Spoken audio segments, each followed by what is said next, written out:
In a world where technology is king and competition is fierce, how does your B2B technology company not just survive, but truly thrive? And it begins with two words: value proposition. That's the golden key that unlocks market success. But how do you craft a value proposition that resonates and truly delivers? In this episode, I unveil the secrets to designing a value proposition that will elevate your B2B technology company to unlock its full potential. Hello, I'm Michael Williamson, founder of TechGrowth Insights, where we believe penetrating insights drive growth for technology companies. I've spent over 25 years in senior leadership roles at major tech firms like O2, Vodafone, Staples, Equifax and Symantec, selling over $30 billion in tech products and services globally. Now I share that experience to help companies discover the customer market insights that enable strategic decisions and accelerate their growth. Join me as we explore the latest frameworks and stories about insights tech leaders can leverage to drive growth, build a winning brand and achieve long-term success in today's competitive landscape. And welcome back. And before we go into how to build a value proposition, I just want to go into the importance of why value propositions are really needed. And this is, I just want to emphasize this. This is a colleague of mine. I used to work with Andrew, who started this LinkedIn chain about essentially how he's, in his words, is being pitch slapped. So, and this is where outbound direct messaging, even as you'll see here, has an element of account-based marketing to it, is basically becoming more and more ineffectual and actually threatens to burn your credibility as an organization. And that's really why we need to have a more strategic approach to the client journey, and the value proposition is a really critical component of that. But in this instance, I just minimize myself here.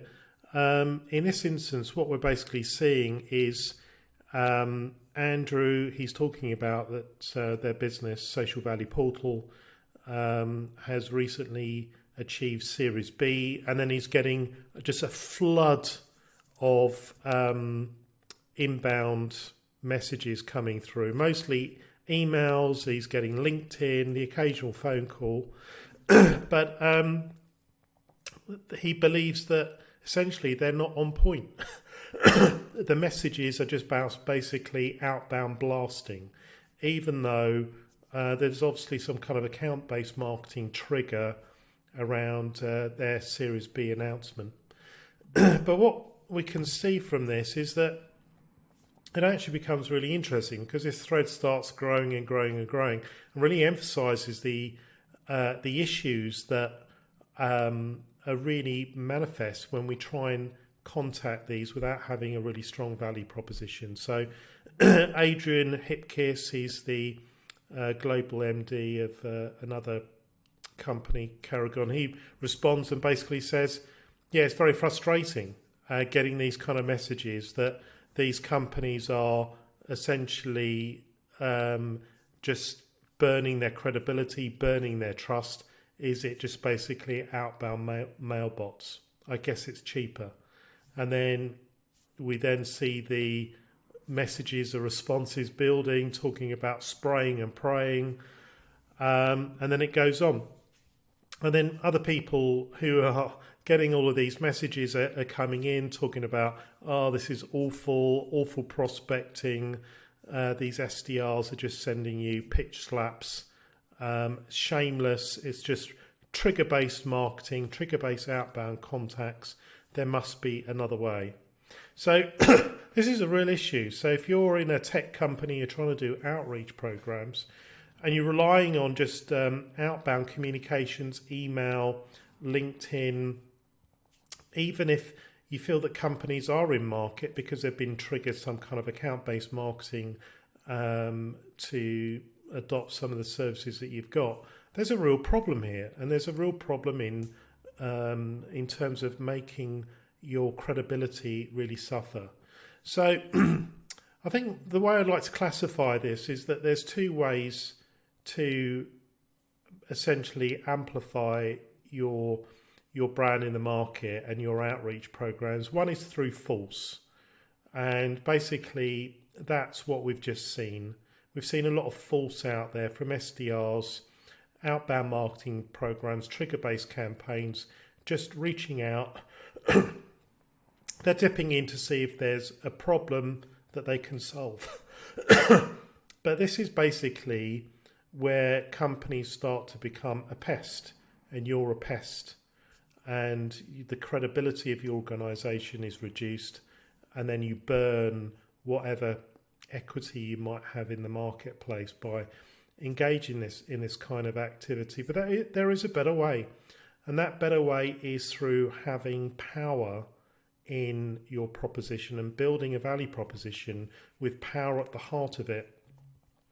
And it really comes, as with everything, of course, with having insight. And insight is absolutely key in terms of really making sure that you're building a value proposition on a firm foundation.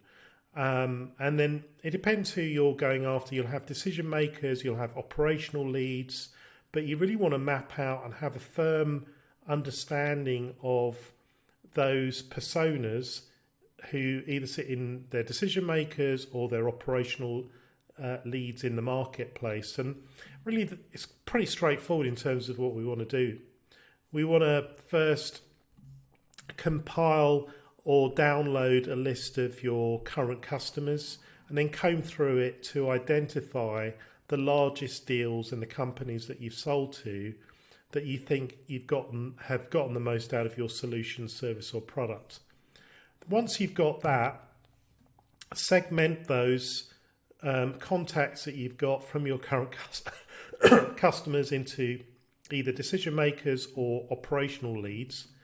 And then we just simply want to talk to them, and we want to talk to them live. We want to talk to them over a video call so they feel comfortable, and we want to find out more about their purchase drivers. Why did they purchase a solution? Who was the final decision maker when making that purchase decision? What pain points were they looking to solve when they first purchased your solution? How has the product helped them solve those pain points? How do they use the product throughout the day? What would they say is the most valuable feature or functionality that you have? Why have you continued to use the product? And where did they first learn about the product? And where do they go for information now? And with that, doesn't take a lot, but then you can start to build really rich insight to start building your value proposition with. So from that, you'll basically have a picture of your customer needs, and then you'll basically have them segmented into your decision makers and then your operational leads. Both groups are just as important as the other. Your operational leads are going to be heavy influencers into the decision makers. They're obviously going to be rating your solution, building a lot of the specifications, and then the decision maker tends to be the budget holder who will then make that final decision, but typically with the heavy input of the operational leads. So having that clear segmentation is really important. Then back to, well, how do we make sure that we're building power in the offer and we're not just focused on letting our SDRs and our marketing teams go out there to basically force your message into the market? And essentially what we want to do is to build just that. We want to build a power offer. And basically power offers act as a customer magnet for companies that use them. And basically they're the source of establishing growth momentum.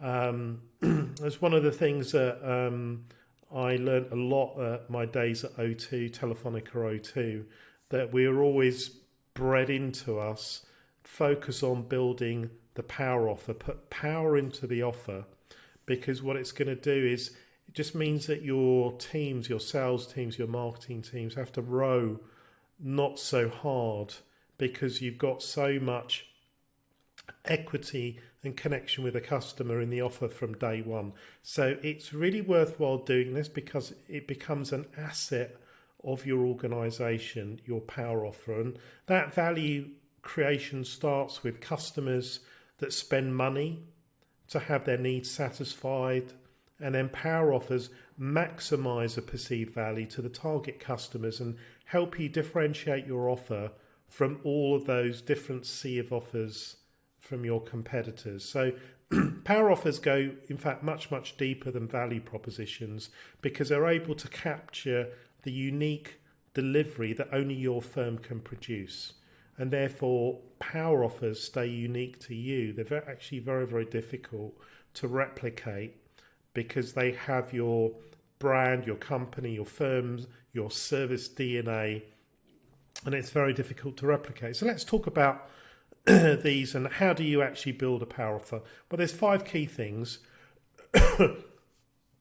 First is the customer transformation.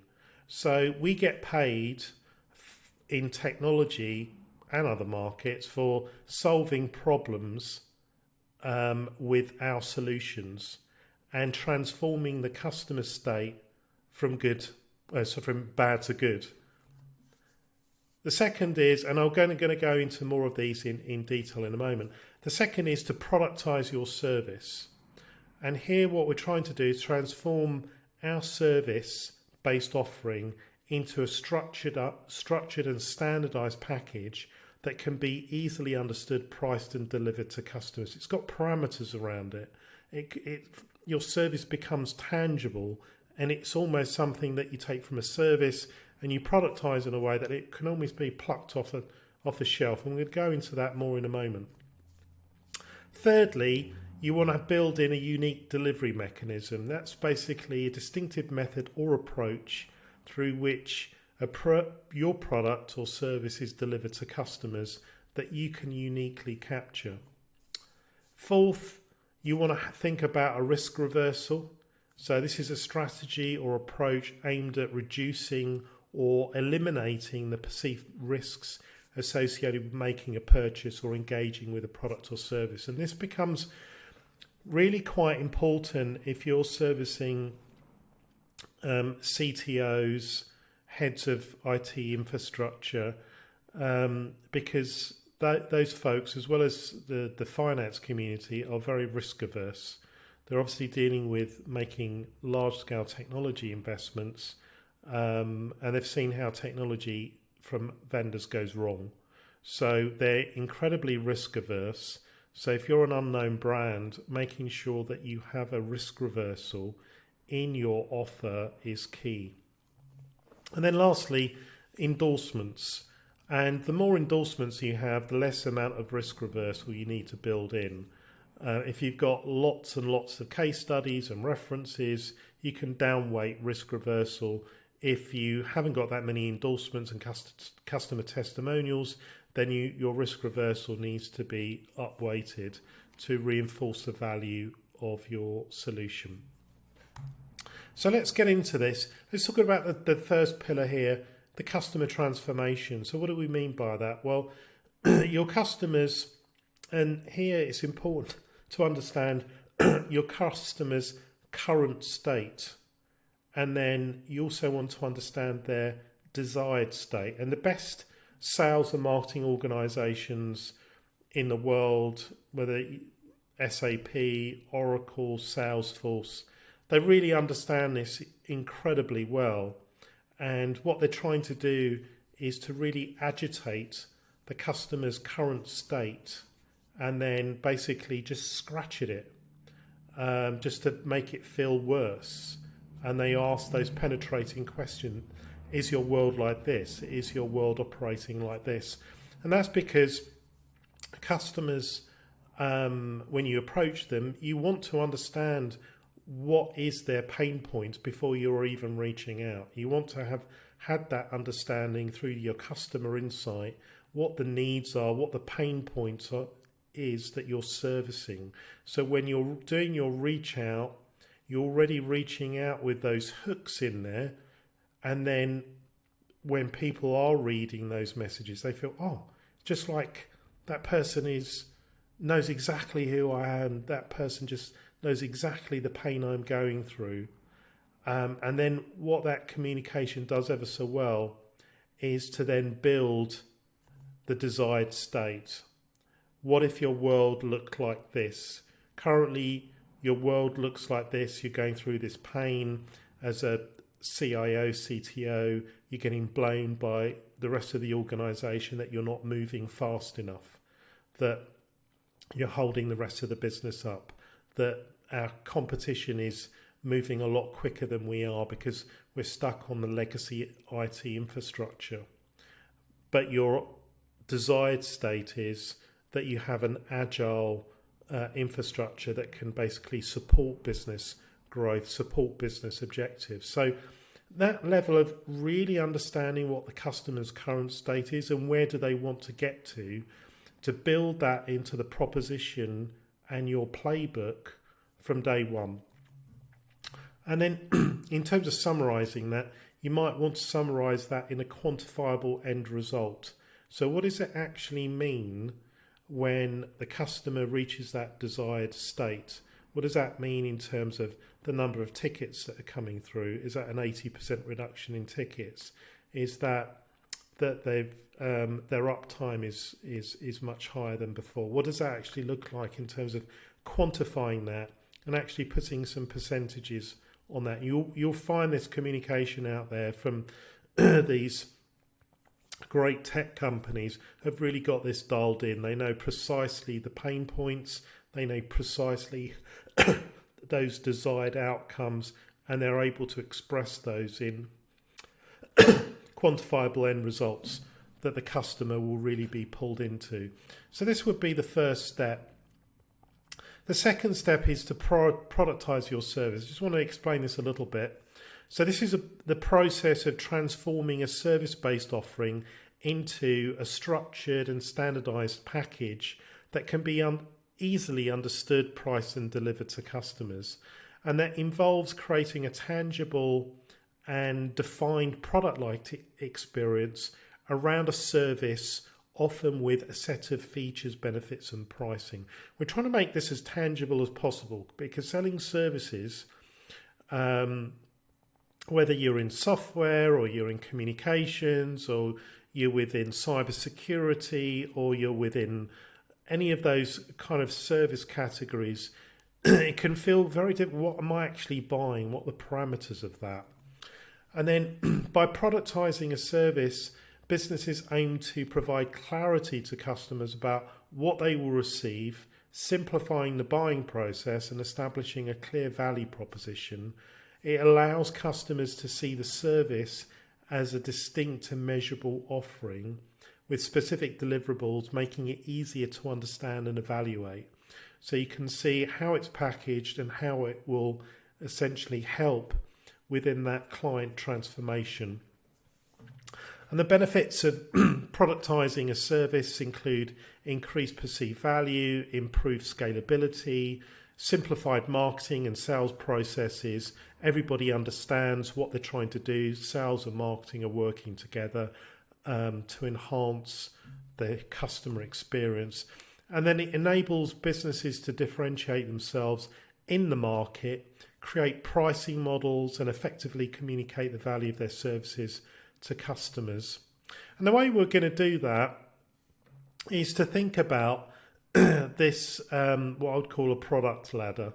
So you want to, if you are in a service, technology service field, sector, sub-niche, you want to be breaking down your packages. So rather than selling a big block of a service, what is your entry selling service? That is your initial package, package A. Could be something like a readiness assessment. It could be some kind of broad scoping solution that you've got. And that would be package A. And then once you've then sold that in, which might be an audit or readiness assessment, then based upon that, you can then sell in package B. And then package B would be maybe your proof of concept. And then package C is to basically scale out the proof of concept, the pilot across multiple users, and then package D might be the managed services that go behind that, etc., etc. And so suddenly you've got, in your time frame, you're basically building up these packages, you're building up your revenue, and suddenly from selling something in at 10k, then you're getting 610k over a 40-week period, because you're building that product ladder into your value proposition from day one, rather than a lot of these outreach messages you get, we do X, can we sell you this service? Can we have a meeting with you? And it's, well, what is it? What am I, there's that gulf of clarity which makes it difficult to perceive what am I actually getting. So that's going to be very important in terms of building that into your overall value proposition. The next one, the third one on the list, is the unique delivery mechanism. So this is basically a distinct method or approach through which a product or service is delivered to customers. And it sets apart a company's offering from competitors by providing a distinct value proposition or an innovative way of delivering the product or service that meets customer needs in a unique or compelling manner. And then this unique delivery mechanism can include aspects such as the use of advanced technology, specialized processes, tailored customer experiences, efficient logistics, or creative distribution channels.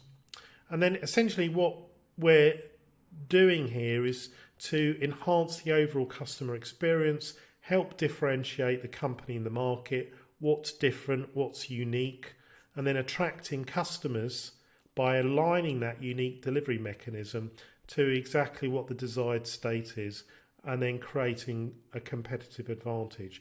That all goes into the power of your offer. So I'll give you some examples.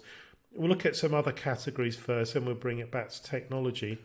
But if we look at KFC, there's lots of different, chicken places, Kentucky Fried Chicken and Dixie Fried Chicken and Tennessee Fried Chicken and all of those.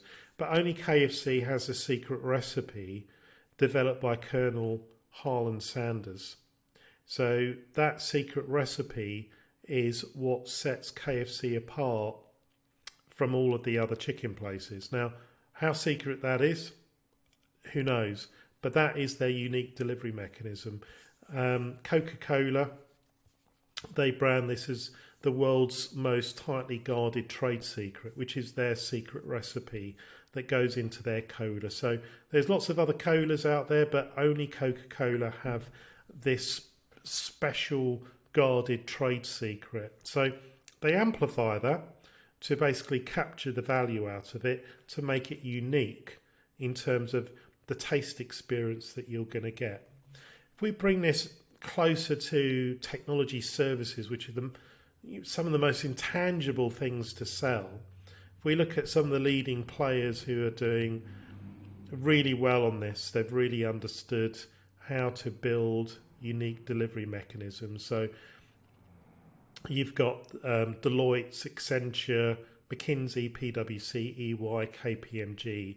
So a lot of those are selling technology consultancy, or they're selling business transformation. Quite a intangible thing to sell. How do you differentiate versus other organizations? Well, Deloitte have their solution delivery model. That's their unique delivery mechanism that they've branded in as a systematic approach to delivering high quality and innovative solutions to clients.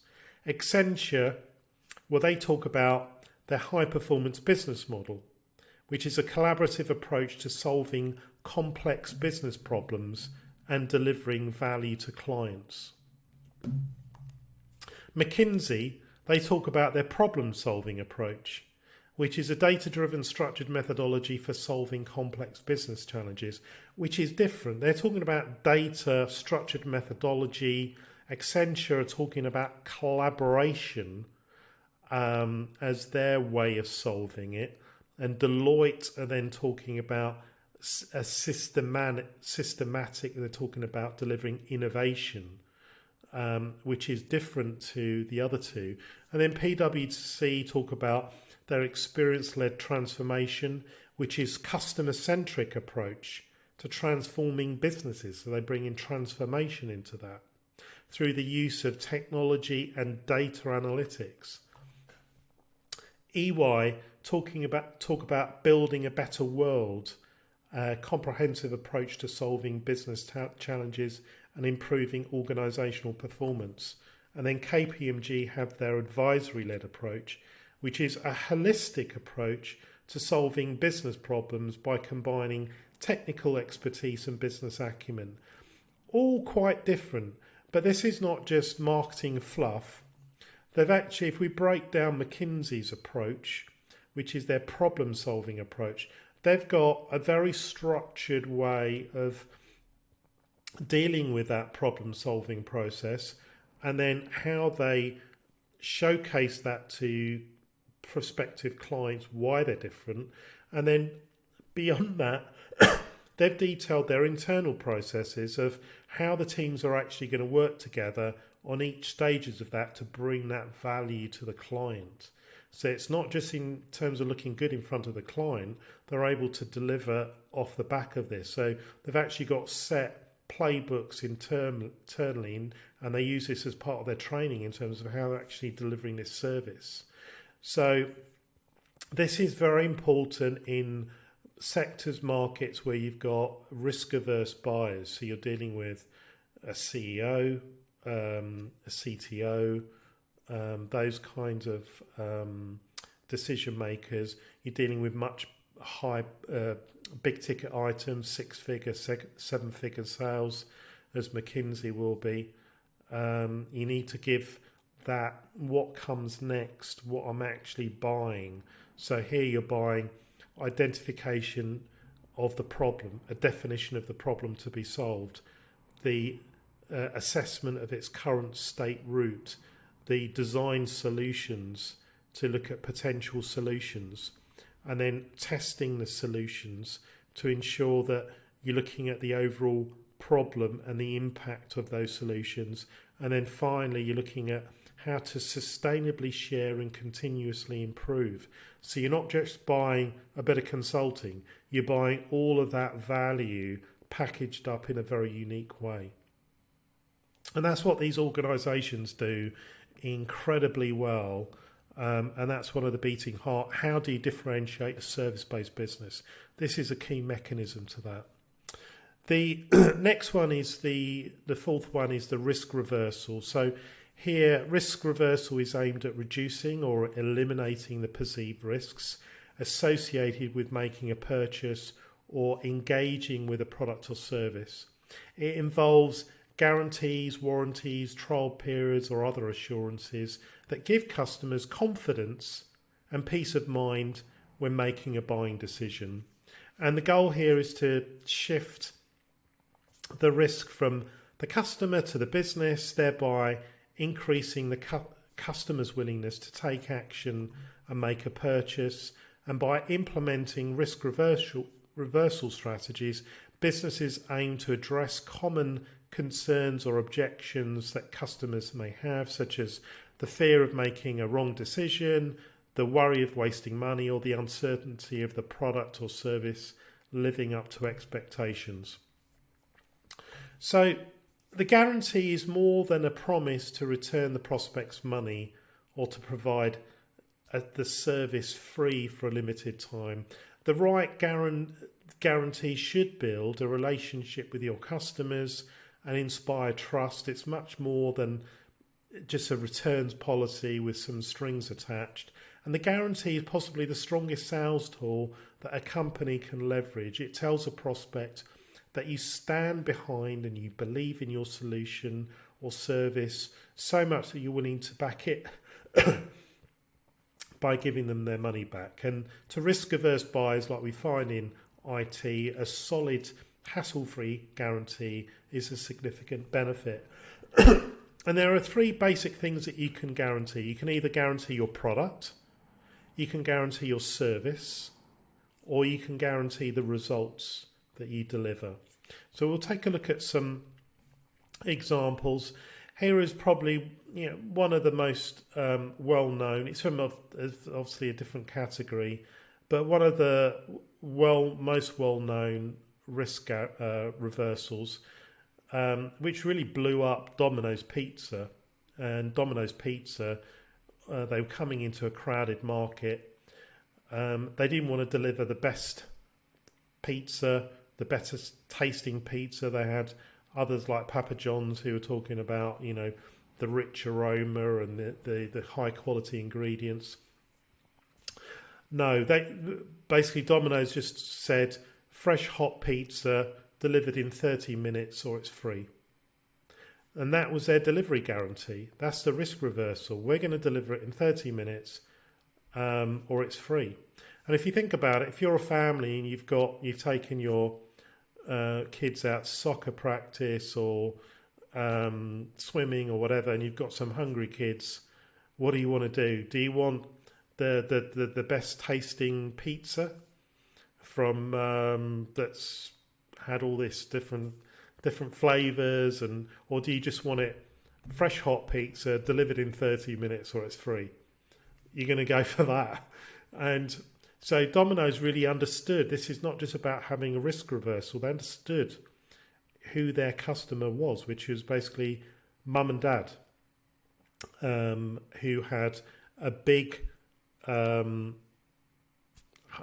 hungry mouths of kids to feed, or the college student who has just got home from college and basically wanted pizza. They wanted to eat straight there and then. They didn't want to wait a long time. So boom. So this is one of the most famous from another category, but Amazon probably took it to the next level with from their retail business with their Amazon A to Z guarantee. So complete risk reversal. That there was always kind of hassle about buying things online. Can I return it? Am I stuck with it? But Amazon just took all of that complexity out and said to the customer, just buy it, and if you don't like it, we'll guarantee your refund. So they took that to the next level, and understanding about the critical insight that occurs in online shopping, which is, if I don't like it, can I send it back? And they made it as a guarantee. But we're seeing that you don't have to be an Amazon or a Domino's to do this. There's many smaller businesses who do this very well. These are some others in other categories. I'll go through some technology examples in a moment. But this fella here, Drew Nickel, your home sold guaranteed or we'll buy it. If you think about the target audience, what do you actually want when you put your home for sale? You don't want it sitting around for 2 years. You want it sold. Now, there's, I'm sure, some T's and C's beyond here. Conditions apply, but it's even got the .com, your home sold guarantee.com. Drew understands the risk reversal here about there's a risk with going with an agent. Are they going to sell it? Drew's saying, we'll take it off the table. We're going to sell your home, guaranteed, or we'll buy it. This is another example here. This is from web development. And this is really talking about their SEO services. They're willing to guarantee that you'll move up the ranks. 100% money back guarantee. We take all the risk so you don't have to. Wow. I mean, that's a pretty amazing offer. If you're thinking about buying SEO, you're paying for a result. You want the result. And if you don't get the result with this company, you get your money back. Udemy. So Udemy, the online course organization, they want people to purchase courses online. They've got a great business model, which is backed by the Udemy 30-day promise. 100% money back guarantee. So you can essentially buy a course. If you don't like it in 30 days, just press the button, request a refund, and you get all your money back. So it basically removes the risk. Oh, is this course any good? Is it not? I'm not sure. Or just pilot it. If you like it, keep it. If you don't, get a refund. This is American Heating and Cooling, so HVAC. So if you think about HVAC, lots of companies doing HVAC, but they've got 100% money back guarantee that if you're not, for any reason, don't feel that it's a great purchase and you're not 100% satisfied, you just get your money back. Whether it's an installation or a service, it doesn't really matter. So this really helps businesses to take away some of the issues with dealing with unknown brands, smaller brands, or even larger organisations where there's actually very complex, risky purchases. Even happens in auto. So look at Toyota, 3-day, 200-mile, worry-free, bring it back guarantee. Wow. So I can just take a Toyota, drive it 200 miles. If I don't like it, just bring it back and get my money back. That's amazing. So obviously a lot of the thought process is, I'll do a test drive, but would I like the way the car drives? Well, here, just jump in it, drive it for 3 days, and then bring it back if you don't like it. And then looking a little bit closer to home in terms of tech, what we see is that this is a crypto signals company, and they've got a 30-day money back guarantee. If we don't deliver you a 60% signal win rate, just get your money back. So I can trial it. It's delivering and guaranteeing the results of the product. That if then it's not delivering what it says it's going to, you can just get your money back. And then this is another home sale, slightly different. This one is your home sold in under 30 days guaranteed, or I'll sell it for free. So it's not we'll buy it, but he'll not take any commission and he'll sell it for free. So again, a nice risk reversal when you're thinking about taking an agent. And this spreads into airline companies. So this is Jetstar from Australia, and basically they've got a customer guarantee, which is the thing about buying airline tickets is this the cheapest? Should I continue looking around? Well, here they're saying we're the cheapest, or if we find we're not, we'll give you 10%. We'll beat it by 10%. So we'll give you the gap. So if you find it for cheaper, we'll beat that again and give you the differential, the money back. So it just takes that issue, am I buying the right one, off the table immediately. So they really understand their buy. It's a price sensitive market, airline seats, and they address that straight away. So essentially there are a lot of service businesses that could easily guarantee their service. For an example, an accountant could guarantee that they'd process your accounts by your due date, your CPA, with the authorities. A telephone answering service could guarantee that they'll answer the phone within 30 seconds. An IT business could guarantee that they will respond to your support request within 30 minutes of the call. But a lot of businesses don't do this, and they fail to use this type of guarantee, which is surprising considering that their primary product is an experience based through their service. The key question, get asked a lot, can't a money back guarantee put my business at risk? Well, if you guarantee your solution or service, then yes, there's a chance that you will have some invalid refunds, but it's just a part of being in business. That the benefits of a guarantee are increased sales, stronger customer relationship. They generally outweigh profits lost from the occasional unfounded refund. It's one of the things that I used when I was vice president of Staples across Europe. I launched Price Match right across the store portfolio to take pricing off the table for staples, for technology products and solutions, basically all products. The percentage of people that would actually use that and claim it and find it somewhere else cheaper was 0.2%. It was tiny. But in terms of the uplift in sales, price match has a significant benefit, and it had a significant benefit in terms of sales. And the only time you'll run a significant risk with a strong guarantee is if the solution or service isn't strong enough to justify the price. So there's overcharging, or you're under delivering on your promises, which can cause higher refund rates.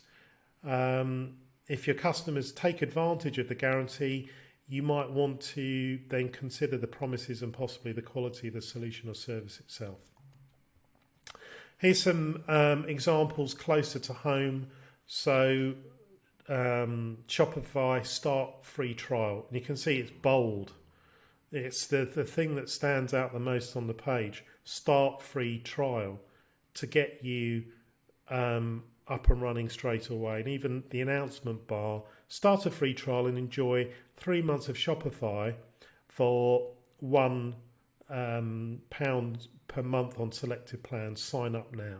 Takes the risk out of using Shopify straight away. HubSpot, get started free. 2 buttons at the top right and at the bottom. Get started free. Slack, try for free. Again, big button in the top right. And then below where you put your sign up, Slack is free to try for as long as you like. Wow. So that's compelling in terms of the risk reversal. If I don't like it, it's not as if I'm being charged. I don't pay. Brilliant. Let me try it. Xero, try Xero for free. Wow. So again, I'm building the engagement straight away into my SaaS product by allowing my customers to try it for free. And then finally AWS here, with AWS, their free tier, just to get developers to start experimenting, engaging in the platform, their products and services. Just use a free tier, start building some stuff, because they know that this is very, very sticky. As soon as I create an AWS account and put some data in and start making some movement in that data, then I'm going to start building onto it. So this is how they leverage that. Sorry, finally, Freshworks, big bold button, start free trial. Even in the top right, free trial. Really important in SaaS, taking that risk out and getting that early adoption to get customers to start using it and trialing it. And then finally, endorsements. Endorsements are really important. So when you go onto a website, we'll talk about this in a moment now actually. This is an organisation, this is a lead generation company called Growthonics. And you can see here, trusted by more than 300 companies. And they've got some big logos on there. American Express, Spotify, JustPart, DoorDash, Quantcast, Time Inc., Ding. And when they're sending out their communications, their messages, they will also always put these at the bottom of the email, on any kind of LinkedIn, on their websites. So it's that credibility coming through straight away. And then you look at the bottom right, they've got 4.6 star ratings powered by Clutch, the independent review site.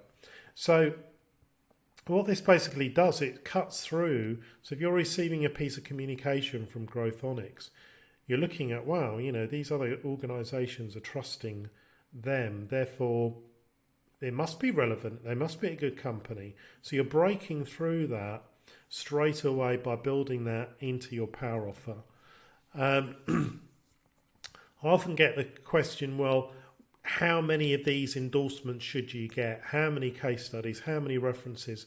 Well, of course, there's diminishing curve. There's a diminishing curve here that as your number of third-party endorsements go up, the impact on the value of your offer does tail off. But depends on the category you're operating in. You will need to have a set amount that can push you over the line to get enough credibility. Depends on the risk appetite of your category. So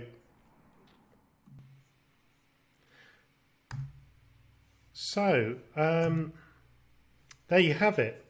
Those would be the 5 key elements if you're operating in tech to really build into your proposition to build a power offer, to really ensure that when you're building your outreach programs that you've got a value proposition which cuts across all your different customer touch points. So when your outreaches come through, these elements are built into your power offer. All the different touch points in terms of your sales, your marketing, your power offer is coming through. So you've got your customer transformation, your productizing your service, your unique delivery mechanism, your risk reversal, and then you're featuring those endorsements. So I really hope this video has been useful. You'll find on your screen here some other videos that I've shot. So if you like this content, subscribe to this channel. Have a look at the other videos that I've shot. We talk about going to some elements around other aspects of the client delivery in order to ensure that you're being successful as much as you can in this really competitive landscape. So once again, thank you ever so much for joining this video, and yeah, thank you, and bye-bye.